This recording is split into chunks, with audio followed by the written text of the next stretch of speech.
வணக்கம். G news Tamil 24x7 செய்திகளுக்காக செய்தி வாசிப்பவர் வித்யா. அரக்கோணம் வட்டாட்சியர் அலுவலகத்தில் துவங்கிய ஜமாபந்தி நிகழ்ச்சியில் மாவட்ட ஆட்சியர் சந்திரகலா பங்கேற்பு. ராணிப்பேட்டை மாவட்டம் அரக்கோணம் வட்டாட்சியர் அலுவலகத்தில் 2025ஆம் ஆண்டு கிராம கணக்கு வழக்குகள் சரிபார்க்கவும் மற்றும் மக்கள் குறைத்திருக்கும் 5 நாட்கள் ஜமாபந்தி நிகழ்ச்சி துவங்கியது. இந்த ஜமாபந்தி நிகழ்ச்சியை மாவட்ட ஆட்சியர் சந்திரகலா தலைமை தாங்கி துவக்கி வைத்தார். அனைவரையும் தாசில்தார் வெங்கடேசன் வரவேற்றார்.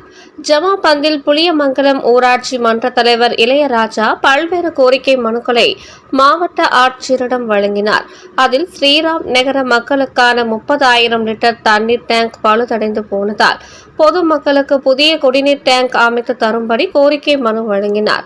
புது கேசாவரம் ஊராட்சி மன்ற தலைவர் நவாஸ் அகமது தனது ஊராட்சியில் உள்ள மாந்தோப்பு பகுதி மக்களுக்கு சாலை வசதி ஏற்படுத்தி தர வேண்டும் என்பது உட்பட பல கோரிக்கை மனுக்களை வழங்கினார்.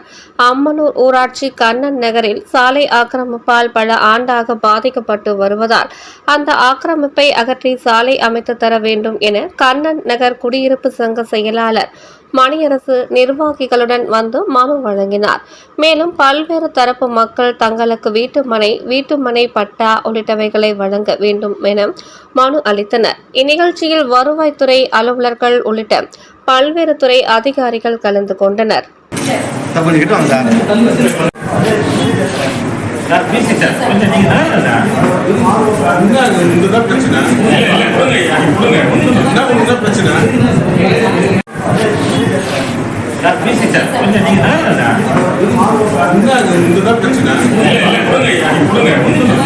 பிரச்சனை